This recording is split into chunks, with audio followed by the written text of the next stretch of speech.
The morning light filtered through the lace curtains, soft and golden, like something out of one of Grandma's old photo albums.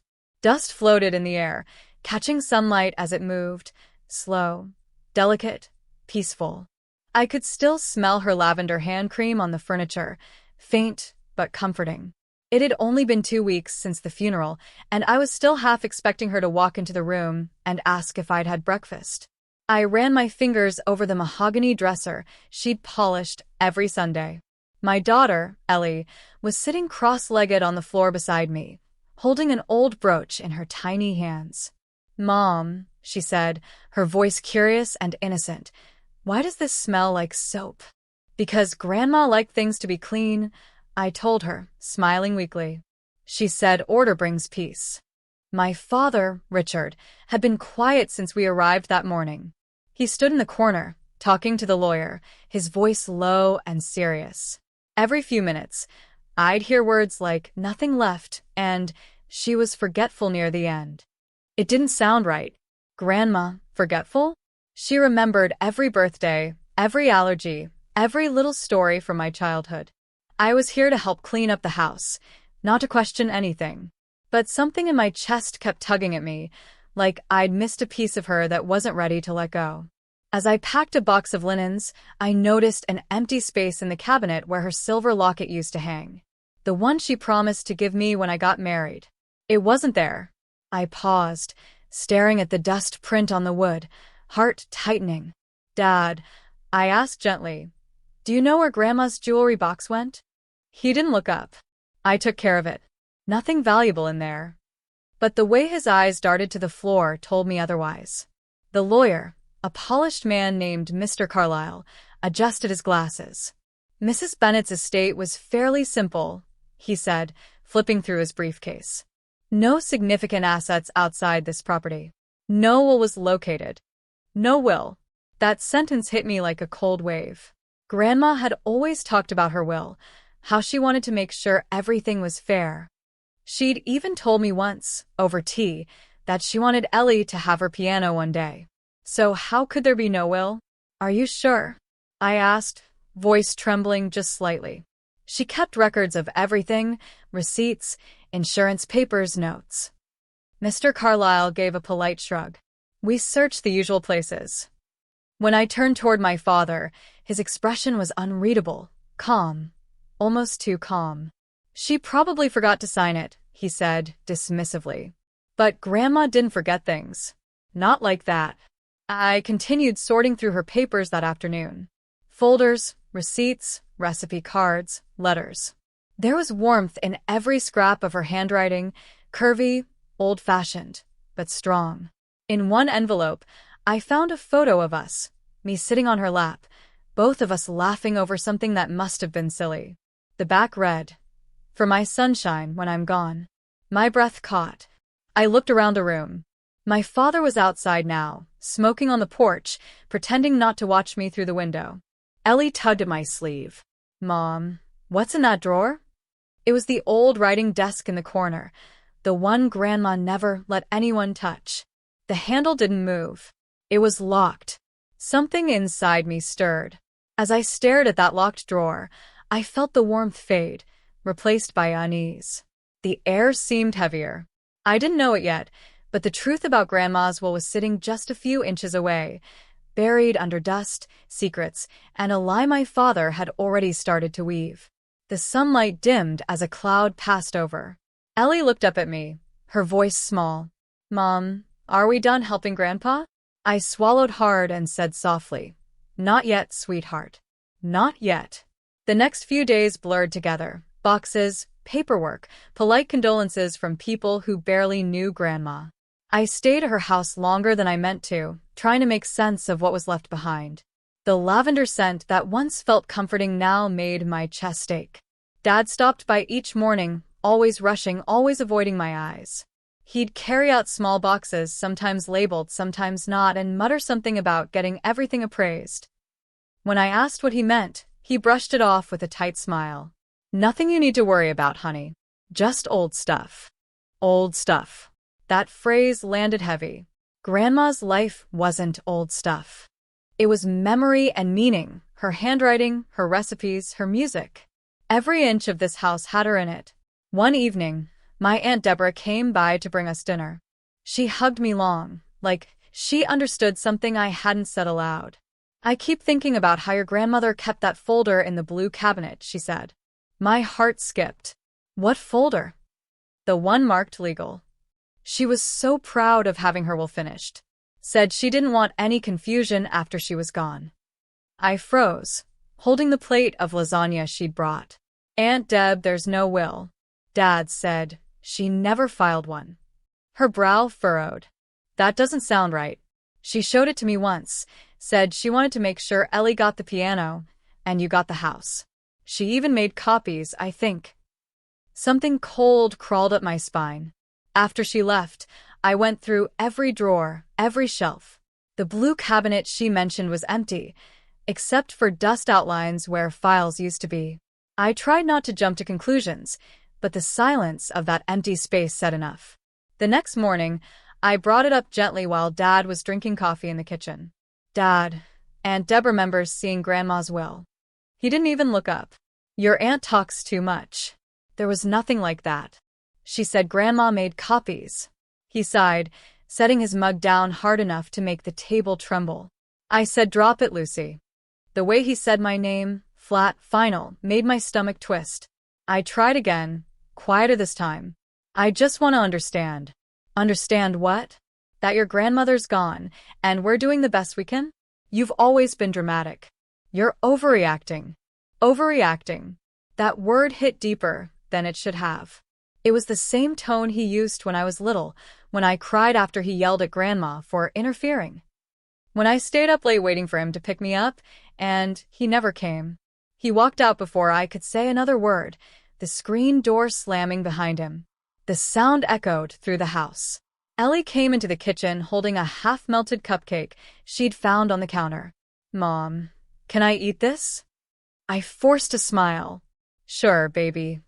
She sat at the table, swinging her legs, humming a song Grandma used to play on the piano. I watched her for a moment, the sound of her humming mixing with the tick of the clock. My hands shook slightly as I reached for my coffee mug. Out the window, Dad's truck disappeared down the dirt road, a trail of dust rising behind it. By evening, I couldn't hold it in anymore. I went into Grandma's room, sat on the edge of her bed, and let the tears fall quietly. The quilt still smelled like her perfume, rose and vanilla. The lamp beside her bed was cold to the touch. I whispered, "Why didn't you tell me where you kept it?" Ellie peeked in, her voice soft. "Mom, are you sad?" I nodded. "A little." She climbed up beside me, resting her head on my arm. "Grandma said not to be sad too long. She said sad hearts can't hear happy things." I smiled through tears. "She really said that?" "Uh-huh," Ellie nodded. "When we baked cookies last Christmas." My throat tightened. That memory, Ellie in Grandma's kitchen, covered in flour, felt like a dream from another life. Outside, the wind picked up, whistling through the trees. I stood, walked back to the study, and stared again at that locked drawer in the old desk. The keyhole glinted faintly in the lamplight. For a second, I thought I heard something like paper rustling inside. Probably my imagination. Still, I couldn't shake the feeling that something, maybe everything, was being kept from me. As the night deepened, I whispered to the quiet house, "I'm not done looking, Grandma. When I was a kid, people said my dad was charming. He had that easy smile, that confident handshake, the kind of laugh that filled a room. But inside our house, his charm was a mask, thin, brittle, and dangerous when cracked. Grandma used to say, 'Charm is borrowed, character is earned.' I didn't understand what she meant until I got older. Dad and Grandma never truly got along. He always wanted something, money for a business idea, help with the mortgage, repairs he never did himself. Grandma, patient as ever, would give in.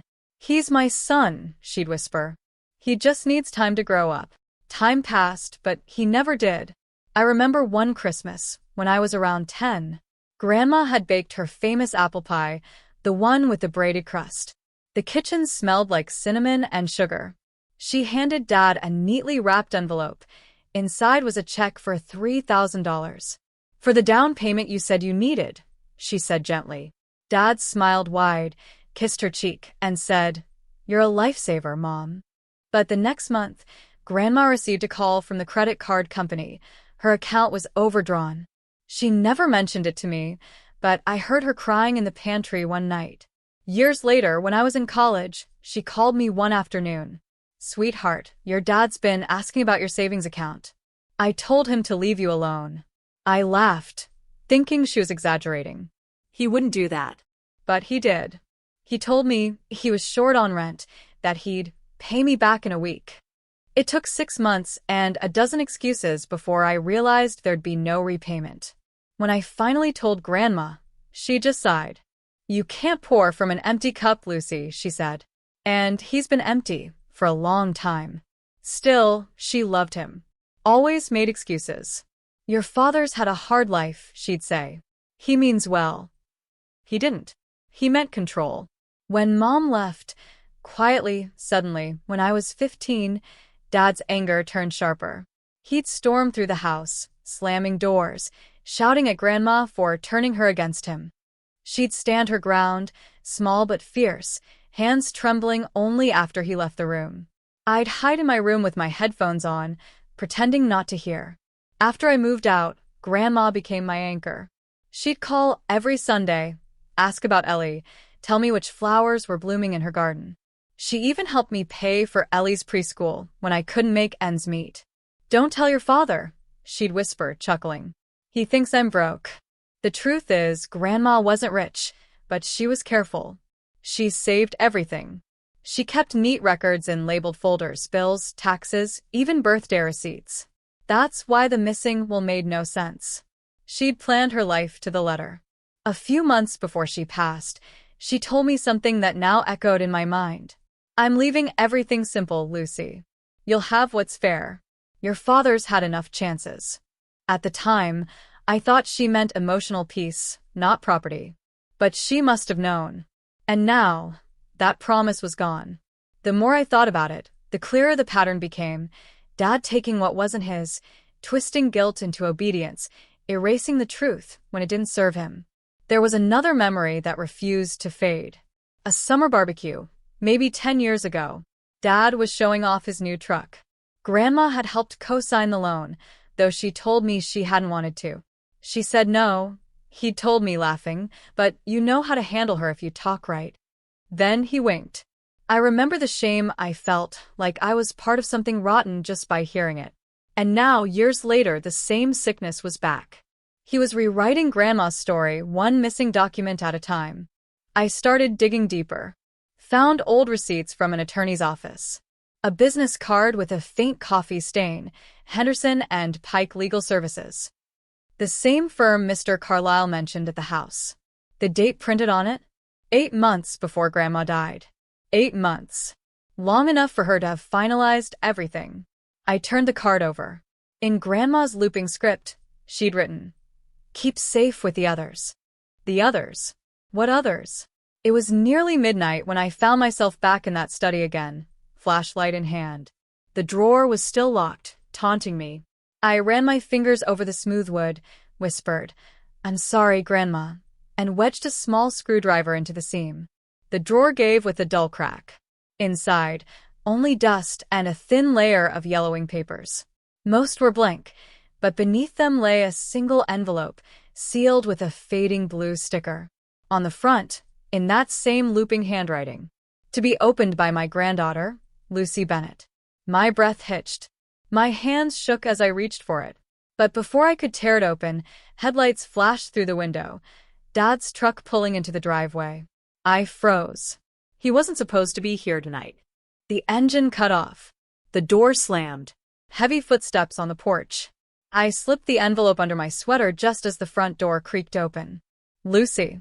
His voice was too calm. Too careful. "What are you doing here so late?" I forced my voice to stay steady. "Just finishing up some cleaning." He smiled, that same borrowed smile, the one that never reached his eyes.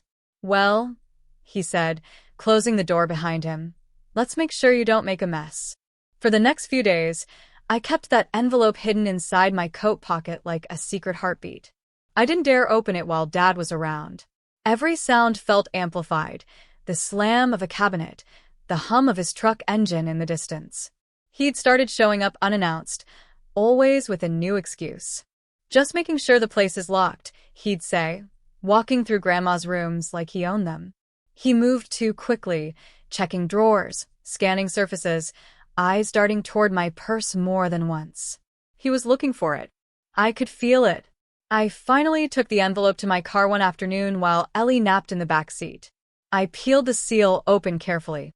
Inside were 3 sheets of paper, folded neatly and clipped together. Grandma's will. Her signature, clear and steady at the bottom. She had left the house to me. The old upright piano to Ellie. A small savings account for Lucy's peace of mind. And to my father, nothing. I read it twice, then a third time, my throat dry, tears burning behind my eyes. It wasn't about money. It was about trust.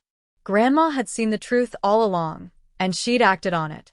That night, I called the lawyer, Mr. Carlyle. When I told him I'd found a signed copy of the will, his voice shifted. "Mrs. Bennet, that's interesting. Your father told me no such document existed. May I ask where you found it?" "In her desk," I said. Silence. Then, cautiously, "Could you bring it in tomorrow morning? I'd like to verify the signature." I agreed, my hands trembling as I hung up. The next morning, the air felt heavy. Clouds pressed low over the hills, and the first hint of rain glazed the windshield. I buckled Ellie in, kissed her forehead, and said I'd be back soon. Aunt Deborah would watch her for the day. Halfway down the driveway, my phone buzzed. It was Dad. "Where are you going with that envelope?" The blood drained from my face. I hadn't told him. I didn't answer. Another text followed. "You don't understand what you're doing. Stop before you embarrass yourself." My hands gripped the steering wheel tighter. For a moment, I considered turning back. But then I remembered Grandma's words. "You can't pour from an empty cup." I whispered to myself, "No more empty."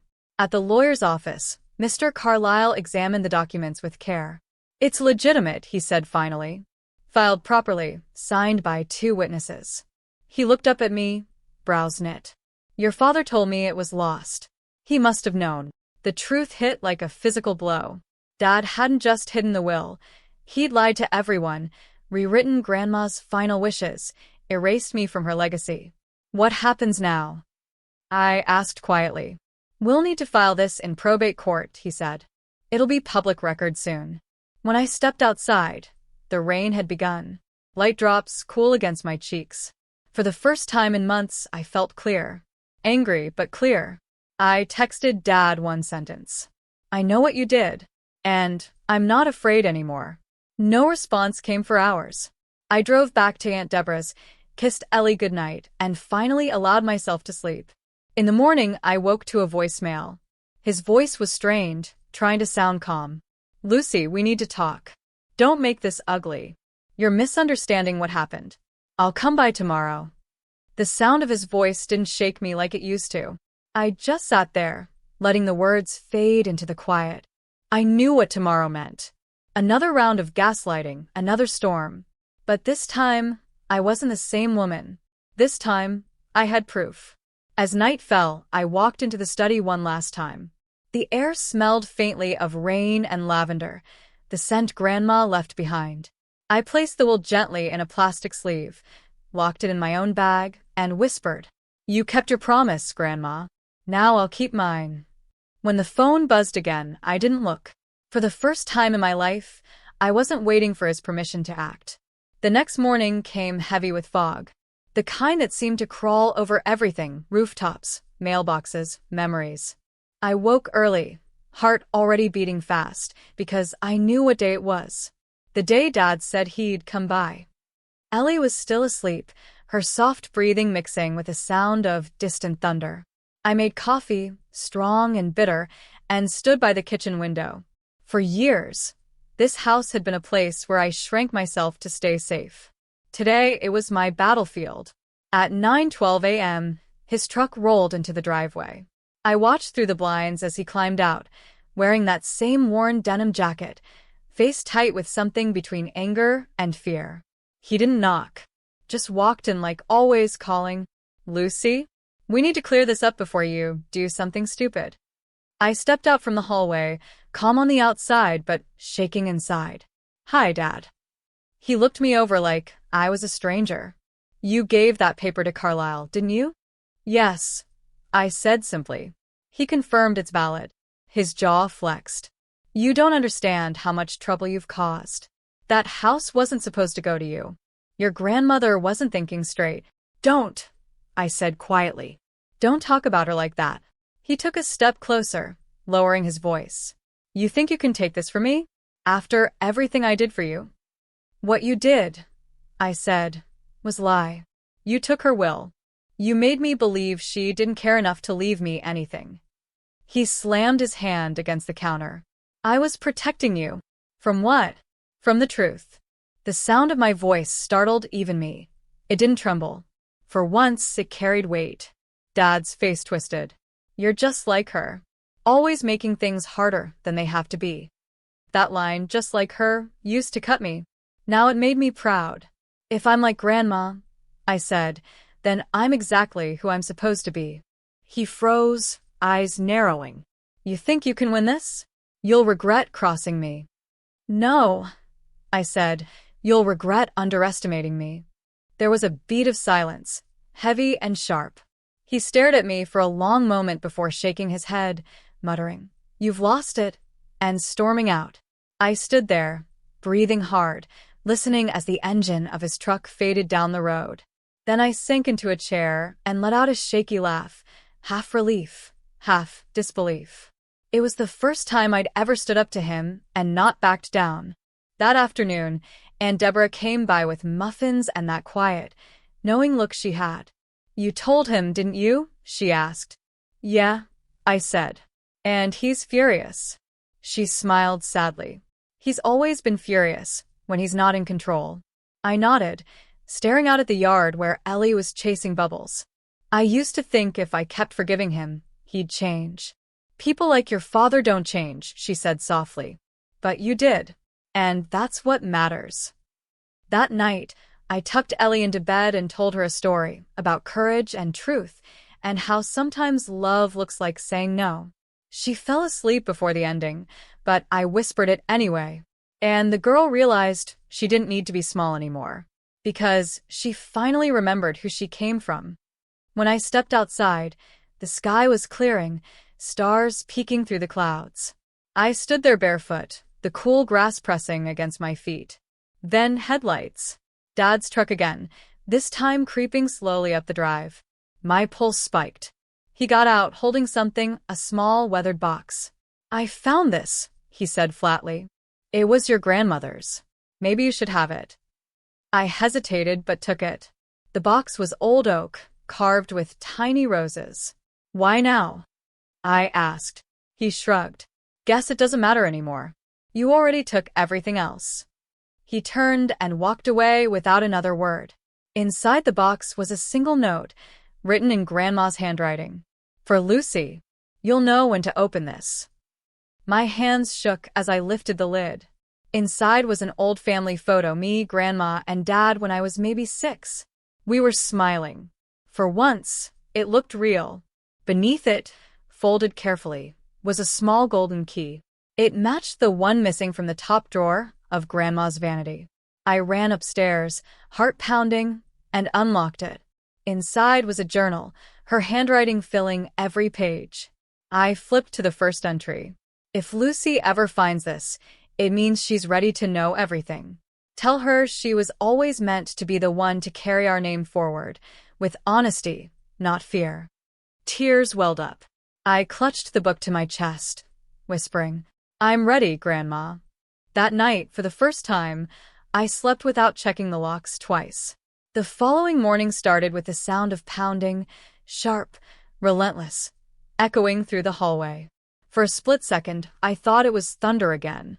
But when I looked through the window, I saw his truck, parked crooked, half in the grass.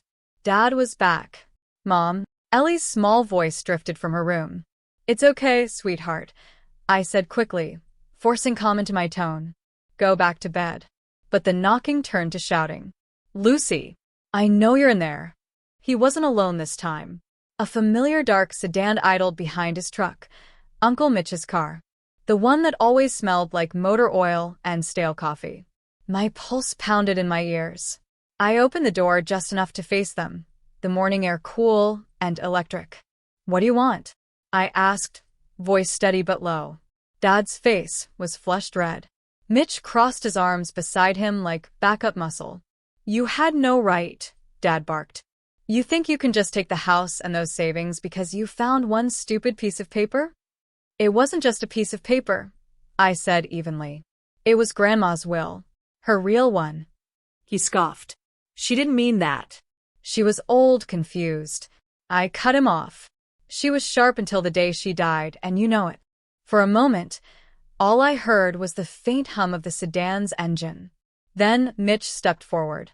You're tearing this family apart, Lucy. He's just trying to make things fair. Fair. I laughed softly, shaking my head.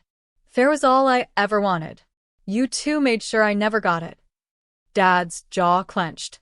He looked around, maybe realizing we weren't alone anymore. Across the street, Mrs. Duffy from next door was standing on her porch, phone in hand. Watching. He dropped his voice, but not his fury. You think this is over? I'll make sure you regret ever going behind my back. Then I'll see you in court, I said. For the first time, he didn't have a comeback. He just stared, eyes cold, before turning and storming off. Mitch followed silently, muttering something about ungrateful daughters. The second they drove away, I locked the door and sank to the floor.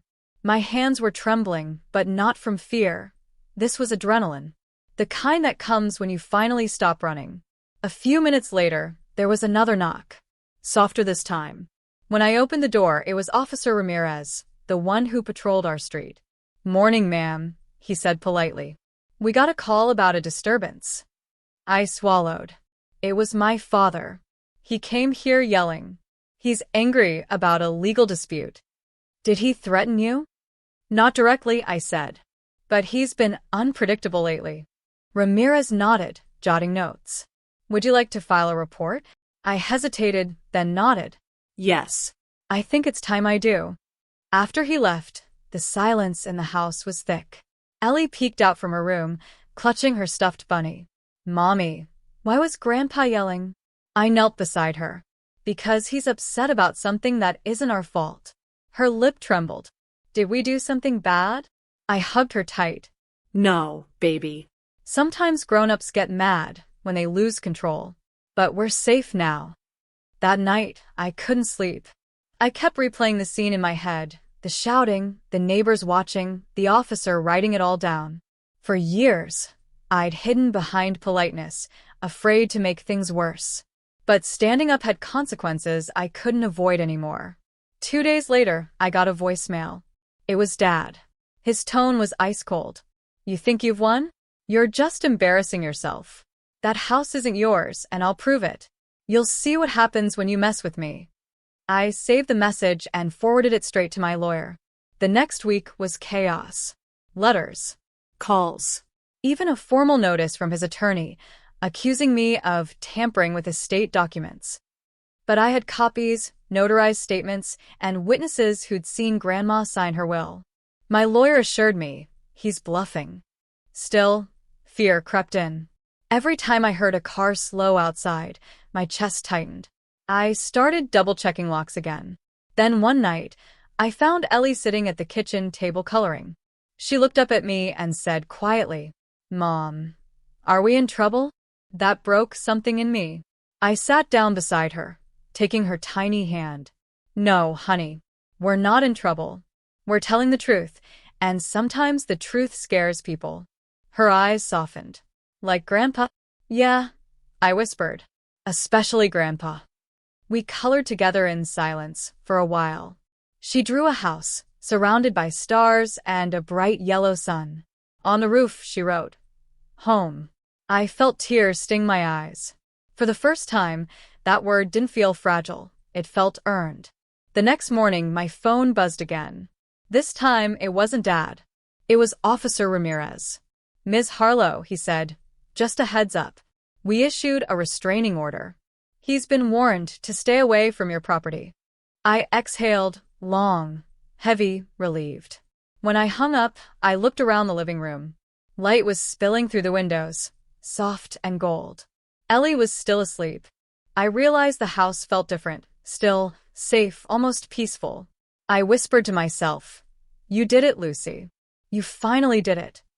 Outside, the last of the fog had lifted. The days after the confrontation unfolded like a long exhale, slow, shaky, but cleansing. For the first time in months, the phone stayed silent. No shouting, no threats, just quiet. At first, I didn't know what to do with it. I'd lived so long in fight-or-flight mode that peace felt suspicious, like silence before a storm. But then, little by little, life started filling the space that fear left behind. Mrs. Duffy from next door stopped by one afternoon holding a casserole dish wrapped in foil. "I figured you could use a break from cooking," she said with that matter-of-fact kindness that didn't need words of pity. I smiled. "Thank you, Mrs. Duffy. You didn't have to." She shrugged. "Honey, no one has to. But sometimes we just should." After she left, I stared at the dish, creamy chicken and noodles, and felt a wave of something I hadn't felt in a while. Belonging. 2 days later, my coworker Sam called. "Hey, Luce," he said. "I heard about what's been going on. You good?" "I think so," I replied. "Well," he said gently, "if you ever need help with Ellie, or just to talk, don't do that thing where you pretend you're fine." I laughed softly. "I'll try." That evening, after Ellie's bedtime, I found myself sitting at Grandma's desk, running my fingers over the grain of the old oak. It still smelled faintly of her lavender lotion. Her journal lay open to a page I hadn't read yet. The entry was dated a few months before she passed. "Lucy will learn to see the difference between people who take and people who give. I hope she never forgets that giving should feel light, not heavy." I read it 3 times, letting each word sink in. She had seen it all before. Dad's manipulation, the way he twisted love into control.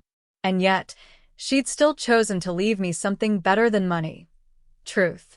The next morning, Ellie and I walked to the farmer's market downtown. It was warm out, the kind of fall day that still smelled faintly like summer. She pointed at every booth, eyes wide. "Can we get apples? The red ones." "Of course," I said, smiling. The woman behind the stall, a soft-spoken vendor named Joanna, chatted with us as she bagged our fruit. "First time seeing you here," she said kindly. "Welcome to the neighborhood." I realized how much I'd avoided this kind of thing before, the simple act of being seen. By the end of the week, our fridge was full of neighborly offerings: banana bread from Mrs. Duffy, a note from Sam tucked inside a grocery bag, even a small envelope left on our porch. Inside the envelope was a gift card and a message written in neat cursive. "For you and Ellie, because courage deserves comfort." No name, no return address, just quiet generosity.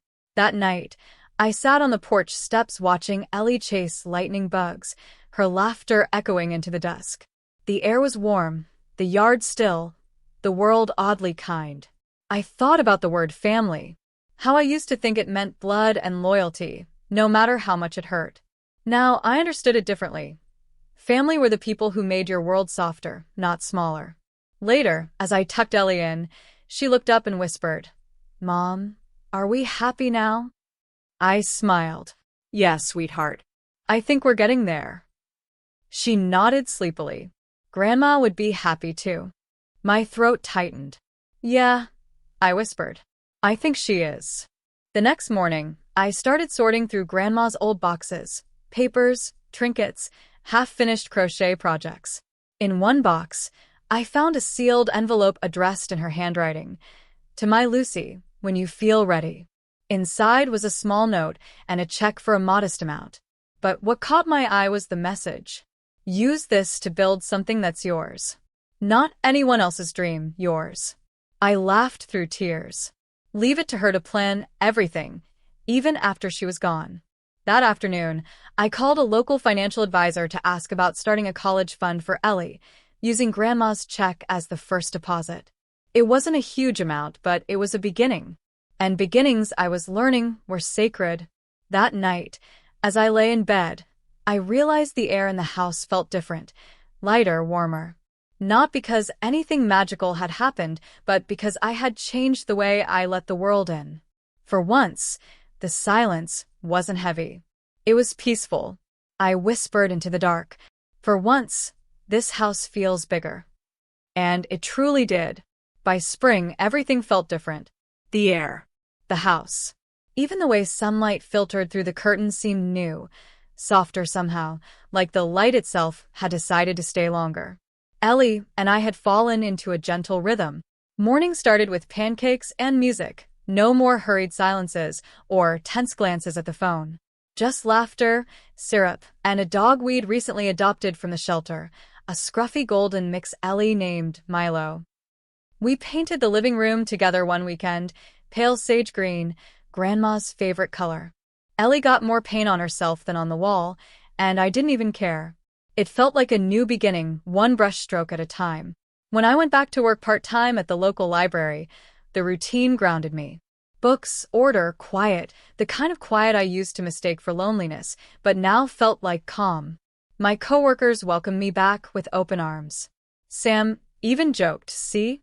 Told you the world wouldn't collapse without you." I smiled. Turns out, it was collapsing with me, not without. Every small step felt monumental. Balancing the checkbook without dread, grocery shopping without guilt, sleeping through the night. Healing wasn't loud or dramatic. It was steady, practical, deliberate.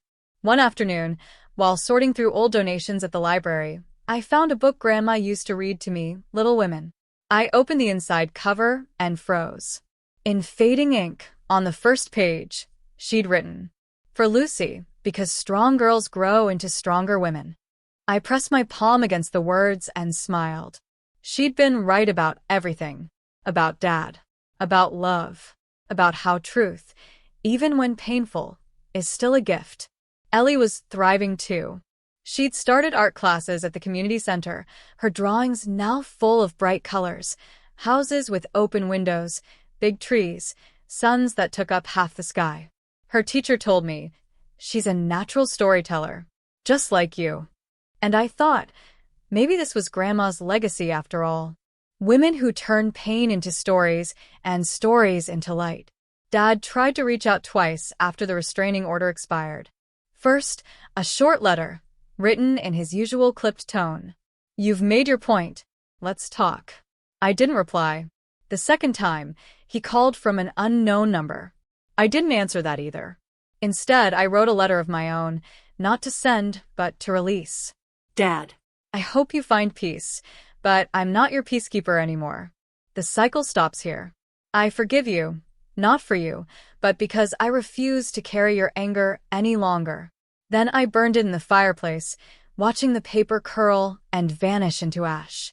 The smoke rose toward the ceiling like a promise. Life became beautifully ordinary again. We hosted neighbors for a small cookout. Mrs. Duffy brought her famous lemon pie, and Sam grilled until sunset. Ellie ran barefoot through the yard, chasing Milo, her laughter echoing against the fence. Someone snapped a picture. The three of us on the porch steps, laughing. Later, when I looked at it, I realized something simple and true. This was what real family looked like. Not perfect, not bloodbound, just kind. That night, as I tucked Ellie in, she asked, "Mom, do you miss Grandpa?" I thought about it. Sometimes, I admitted. But missing someone doesn't mean you have to let them hurt you again. She nodded thoughtfully, then smiled. Grandma would be proud of us. She would, I said, brushing a curl from her forehead. She really would. When she drifted off to sleep, I went to the porch one last time. The night air smelled of jasmine and fresh grass. I looked at the garden, the flowers we'd planted together blooming in quiet confidence. The world was still messy. My past was still complicated. But my heart, it was finally steady. And for the first time, I didn't feel like I was surviving. I felt like I was living. A full year later, The house didn't just feel like mine, it was mine. In every way that mattered. The front porch paint had faded slightly from summer sun, but I didn't mind. It reminded me of how far we'd come.